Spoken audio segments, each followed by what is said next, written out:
नमस्कार जी। मैं डॉक्टर राजेश नीलकंठ पारसनिस। मैं पूना सिटी में कंसल्टेंट स्पाइन सर्जन की हैसियत से गए 23 साल से काम कर रहा हूँ। मनकों के विकार या स्पाइन प्रॉब्लम्स आजकल समाज में बहुत बढ़ रहे हैं।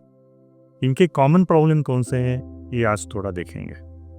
जैसा मैंने लास्ट टाइम बोला था, स्पाइन में हड्डियाँ, नसें, डिस्क्स, लिगामेंट और आसपास के स्नायु ये सारे अंतर्भाव होते हैं।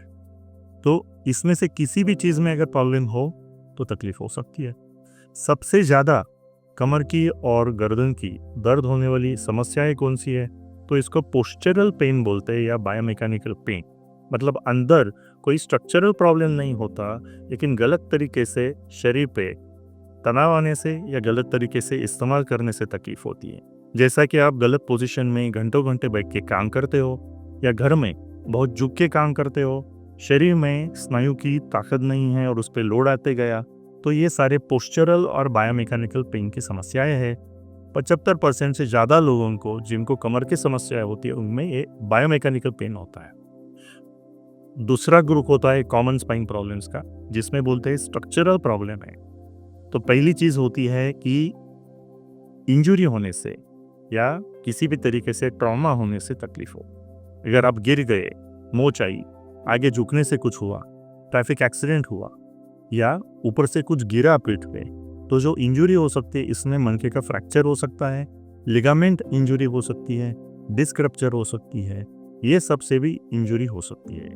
इसके साथ कभी कभी फ्रैक्चर का अगर कोई हिस्सा नसों पे दबाव करने लगे तो कमर में तो दर्द होता ही है, उसके साथ में वो नसें जहाँ पे पहुँचती हैं उधर पैर में दर्द होना, झुंझरी, भारीपन या बहुत ज़्यादा तकलीफ हो तो ताकत कम होना ये भी हो सकता है। तीसरा प्रॉब्लम है कि हड्डी में कैल्शियम की कमी या ऑस्टियोपोरोसिस।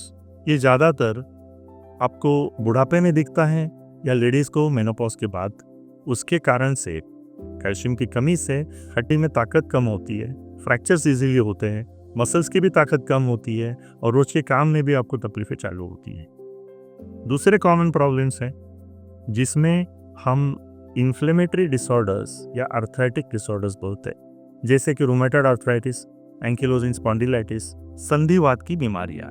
संधिवात में सिर्फ हाथ या पैर के सांधे ही नहीं तो कमर पे और गर्दन पे भी असर होकर तकलीफें चालू हो सकती हैं। अलग एक कॉमन प्रॉब्लम आजकल दिखाई देता है कि इसमें जो डिस्क्स होती है या गद्दियाँ, उसकी घिसावट होके नसों पे दबाव आना चालू होता है, जिसको स्लिप डिस्क बोलते हैं। स्लिप डिस्क की पहली स्टेज में सिर्फ कमर या गर्दन में दर्द होता है, बढ़ गया तो नसों पे भी प्रसार आता है और जहाँ जहाँ वो नसें पहुँचती है, जैसे गर्दन में तकलीफ हुई तो हाथ में, कमर में स्लिप डिस्क है तो पैरों में दर्द जाता है, जिसको साइटिका बोलते हैं। बुढ़ापे के साथ अगर काफ़ी सारी गद्दियाँ घिसने लगी तो उसको स्पॉन्डाइलोसिस बोलते हैं। स्पॉन्डाइलोसिस के कारण अगर अंदर जो नसों को अवेलेबल स्पेस है, जो जगह कम हो गई, नसों पे दबाव आने लगा तो उसको स्टेनोसिस बोलते हैं। कमर में अगर स्टेनोसिस हुआ तो आपकी चलने की क्षमता कम होती है। इसी के साथ कमर या गर्दन की तकलीफ कभी कभी रेयर प्रॉब्लम से भी होती है।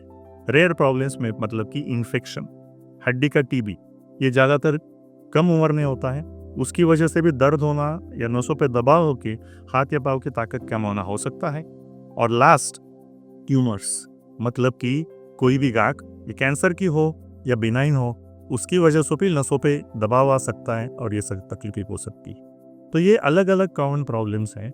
जैसे ही कोई सीरियस प्रॉब्लम हो तो तुरंत डॉक्टर के पास जाना, जांच करना और डायग्नोसिस करना इसके लिए बहुत जरूरी है। Thank you.